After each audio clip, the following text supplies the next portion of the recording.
Now we move on to our next story. Tensions in the Middle East have escalated following U.S. airstrikes on Iran's key nuclear sites. Iran has vowed to retaliate, raising questions about what comes next. Iran has warned that it will strike U.S. military installations in the region. Key bases like the U.S. Navy's 5th Fleet headquarters in Bahrain, Al Udeid Air Base in Qatar, and Camp Arif Jan in Kuwait could be targeted. These bases are essential for U.S. operations, and any attacks on them would put American personnel at risk. In addition, Israel is reportedly preparing for potential preemptive strikes against Iran's Revolutionary Guard Corps, aiming to reduce Iran's military capabilities. Iran could also activate its allies, including Hezbollah and Shiite militias, to target Israel's potentially opening multiple fronts in the conflict. On the global stage, China and Russia have called for restraint from both sides, while reportedly backing Iran's position. Now we have guests joining us for this discussion: Lieutenant Colonel Avital Leibovich, Director at AJC Jerusalem and former IDF spokesperson to international media. Thank you for joining us today. Welcome to NewsX World. Is Israel ready for a multi-front war with Iran directly and with proxies like Hezbollah in the north? Well, it's interesting that you're asking, because approximately an hour ago, Naim Qassem, which is the leader of Hezbollah today, gave an interview. And in this interview, he speaks about the solidarity of Hezbollah with Iran and the fact that all the Arab countries should back up Iran because Iran is the winner, according to this Hezbollah leader. But what I haven't seen in his response is that Hezbollah will actually take action. And we are here already 11 days in this war with Iran, and Hezbollah haven't fired one missile since we began this war. And I don't anticipate they will do so. Don't forget that we have fought Hezbollah for a year and a half before this, and they are very weak.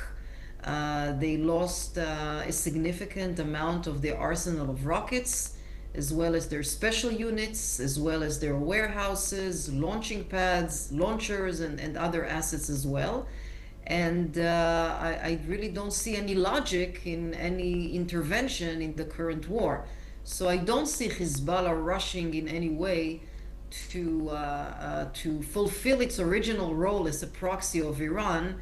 And only, I think, we will see support messages which are in writing but not in practicality. And now looking at diplomatic channels, according to you, what diplomatic channels, if any, are still open to avoid a regional war, and does Israel see any value in them? Well, of course, Israel, it prefers always diplomacy. Unfortunately, you are aware that diplomacy failed with Iran. I think President Trump gave 60 days to negotiations, and Israel waited those 60 days. At the end of the day, it was an existential threat. Iran is an existential threat not only for Israel, but also globally. Now, what will happen after the war? I'm hoping that Khamenei will decide to climb down the tree and sit around the table and reach some major concessions. One thing is clear today: the ballistic missile arsenal that Iran has accumulated in the course of the years, as well as the nuclear capacities, they could no longer exist because they pose a threat to the entire world. So Khamenei really has a dilemma. Will he be willing to keep his regime but make concessions, or will he choose continuing and fighting? In that case, in both cases, Israel will be ready. And now, building on that, how does the Israel's public view this escalation? Is there support for a longer campaign against Iranian forces, or are there voices that are against it? Well, it's a great question. You know, this is not easy for all of us. The missile attacks are waking us in the middle of the night. Last night it was 3 a.m. This morning it was 10 o'clock in the morning. It's unexpected, and it's scary because you are sitting in a shelter, and then you are hearing the sounds of explosions outside of your house. The state of emergency in Israel is quite high. Working places are closed. The education system is shut down. Basically, you can go to a supermarket and come back home. So most of the people are staying at home. But despite of all of these difficulties, I do want to highlight the resilience of the Israeli people. I think the vast majority of the Israelis are in support of the current war. I think Israelis understand that we don't really have any choice but to cripple these threats, which at the end of the day are can harm us and can destroy Israel. And so I think there is still, despite of the difficulties, I would say there is a majority of support, by the way, including the political parties from the left wing, from the right wing, pretty much supporting the decision of the government to engage in this operation.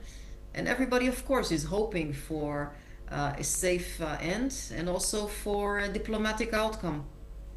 And now, building on that, from your experience, what's the level of readiness inside of Israel for a larger scale missile or drone barrage? So in 1991, actually, when the Gulf War began, and Israel was not a part of it, but Saddam Hussein at the time decided to fire Scud missiles to Israel. And that was the first time that the Israeli government understood that the home front, the people, the population, will be a target of terror groups and anti-Israeli countries. And that's the reason why the home front command has been built.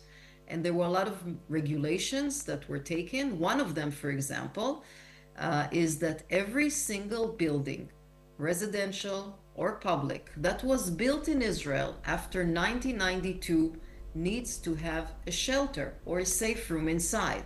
So a large percentage of the population has shelters. Many of the cities here have public shelters. And we have an app, and the app actually beeps and gives us sufficient warning so we can prepare and go to the shelter. Today, if a ballistic missile is fired from Iran to Israel, we have a good 7 minutes of alert, prior alert, so we can always prepare, go to the shelter, not rush it. People with families with kids could take their time. So I would say we are well prepared. And now, last but not least, how vulnerable is northern Israel to a Hezbollah-led offensive if Iran decides to open a Lebanon front, knowing that in the past there has been conflict with Hezbollah over there? Look, I think those 30 years in which Iran built proxies in the region, whether it was Assad in Syria, whether it's Hezbollah in Lebanon, whether it's Hamas in Gaza or Islamic Jihad in Gaza and also Lebanon, I think those days are gone. And these proxies today are weak. I don't see them endangering the remaining of their soldiers in the name of Iran. There is a new government in Lebanon, and that government sent loud and clear messages to Hezbollah to stay out of this war, and I think that's the way it's going to stay. Now, just to be sure, there is a ceasefire agreement in place, which both countries need to respect, Israel and Lebanon. The Lebanese army is deployed now on the border of Lebanon. Will this be enough? I will not sign on it in 100%, but there's still a major progress of today than compared to, I don't know, 2 years ago. So I'm optimistic after all. And also, listen, at the end of the day, the people of Israel have nothing against the people of Lebanon and nothing against the people of Iran. these are countries that have been hijacked by a terror group, Hezbollah, or by a vicious regime in Iran. And I do believe that the potential of one day of laying down the barriers and maybe expanding the Abraham Accords will do wonders for the region, for the people of both countries. And Lieutenant, do you see a scenario where this escalation could spill over into a broader Middle East war, which we see that a lot of countries are voicing their opinion on this now? And what would Israel's priorities be in that case? I don't see how it will spill to other countries. Syria is a very weak country in terms of a military capability. Jordan is not identified in any way with Iran, neither is Egypt, and Lebanon, as I explained, is not interested to be engaged. So I don't see any spilling of that source. I think that if Khamenei will decide to target American bases, I think they will pay a very high price for it, and I hope they don't take that decision for their own sake.